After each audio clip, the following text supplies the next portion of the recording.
और इसके लिए हमने आज फैसला किया है कि अगर हमारा काम होता है तो हम सरकार को वरदान देंगे, अगर काम नहीं होता है तो हम सरकार को श्राप देंगे, जो हम फलित भी करके दिखाएंगे।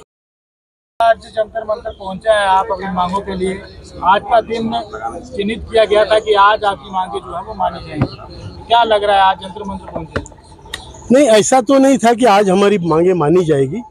हमें ये अंदाज़ा था कि जो लास्ट कैबिनेट मीटिंग है उसमें हमारा कुछ भला हो, या हमारी मांगे पूरी हो, या कम से कम हमें इंटरिम रिलीफ मिले, जो हमने प्रस्ताव दिए थे। कल उनकी कैबिनेट की मीटिंग हुई, उसमें हमारा कोई विषय चर्चा में नहीं था और कुछ इसके बारे में किसी ने कुछ कहा नहीं। लेकिन ये बात नहीं है कि हमारा काम नहीं हो सकता, क्योंकि कैबिनेट की मीटिंग तो हो गई। ये निर्णय तो आप ट्विटर पे भी ले सकते हैं। तो इसके लिए जब तक आचार संहिता नहीं लगती तब तक हम आशावादी हैं। हमारे मन में कोई निराशा नहीं है। हाँ, ये है कि हमारे मन में संकल्प है, जीतना है, इसमें कोई शक नहीं है। जीतना है, किस तरीके से जीतना है। हम अब तक जो आंदोलन आपने देखा होगा, आप बाकी आंदोलन देखिए, किसान आंदोलन देखिए, हिंसक आंदोलन है। मैं उनकी टिप्पणी नहीं करना चाहता, लेकिन इतना शांततापूर्ण, इतना कारुण्यमय आंदोलन, अगर उसकी तरफ सरकार ध्यान नहीं दे रही है तो ये बहुत बुरी बात है, बहुत असंवेदनशील बात है। और इसके लिए हमने आज फैसला किया है कि अगर हमारा काम होता है तो हम सरकार को वरदान देंगे, अगर काम नहीं होता है तो हम सरकार को श्राप देंगे, जो हम फलित भी करके दिखाएंगे। 8 साल से आप ये लड़ाई लड़ रहे हैं। जब से वो आपके साथ जो बुजुर्ग जुड़े होंगे, क्या पता इस समय वो बुजुर्ग ना हो साथ। कई लोग, बहुत लोग। आने वाले समय में भी ऐसा हो सकता है। बिल्कुल निराशा रहती है।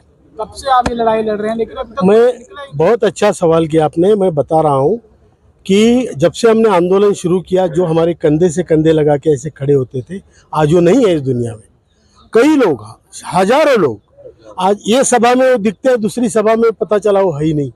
तो ये हमारे ऊपर ये बिजलियां कई गिरी है, कई हमने ये दुख सहे हैं, झटके सहे हैं। लेकिन तब भी अगर सरकार के समझ में ये नहीं आ रहा है कि फिर भी हम शांत हैं।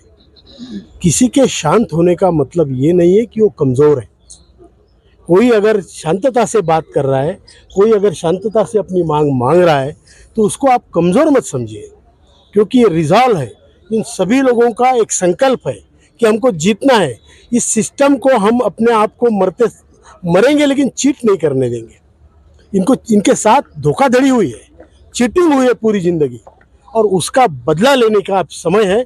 अगर सरकार हमारा काम करती है तो सरकार को वरदान देंगे, और नहीं करती है तो सरकार को हमारे श्राप से जलाएंगे। अच्छा, वरदान और आशीर्वाद के बीच में आपने एक नया बात भी बोला है, एक नया कैंडिडेट उठाने की बात कहा है कि हम लोग चुनाव खुद लड़ेंगे और कुछ ना कुछ तो उसको डैमेज जरूर करेंगे, जो अभी तक नहीं। देखिए, ये मैंने कोई ऐसा सामूहिक निर्णय या केंद्रीय इससे निर्णय नहीं हुआ है। हम लोगों से कई सुझाव है। हमने जिला के हमारे जो अध्यक्ष हैं उनको हम ये अधिकार दे रहे हैं कि तुम्हारे जिले की स्थिति देखते हुए तुम खुद निर्णय लो, तुम्हें क्या करना है, हमसे डिस्कस करो and go ahead. For example, Aurangabad में हमारे जो मंत्री है एमओएस फाइनेंस भागवत कराड़ जी, वो बीजेपी के कैंडिडेट होंगे। उन्होंने हमें कोई मदद नहीं की।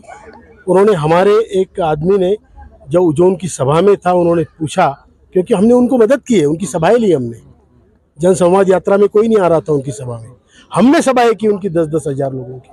तो जब हमारे सभा में वो आके संबोधित करके चले गए क्रेडिट लेके, तो हमारा आप गया कि सर हमारा काम करो, तो हाथ पकड़ के उन्होंने सभा से बाहर निकाला और बोला कि बार बार बोले वही ईपीएस क्या पढ़ा है, बोले 70 साल के बुजुर्ग को उन्होंने बाहर किया है। वहाँ आदमी खड़ा रहेगा और वो जीतेगा, वो नहीं भी जीतेगा तो ये तो 100% नहीं जीतेगा। 2 बार आप मोदी जी से मिले और आपने मुझसे ये कहा था, जब हमने आपसे सवाल पूछा था, आपने कहा कि 2 बार हम मोदी जी से मिले और उन्होंने कहा कि मैं ही आपका प्रधान सेवक हूँ।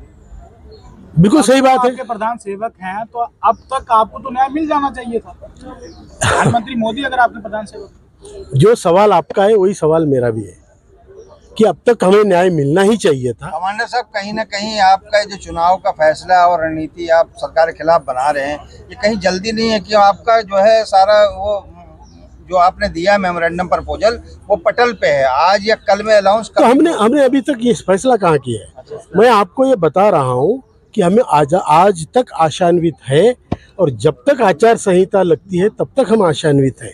अगर आचार संहिता लगने से पहले हमारा काम होता है तो हमें ये इलेक्शन राजनीति इसमें कोई इंटरेस्ट नहीं है।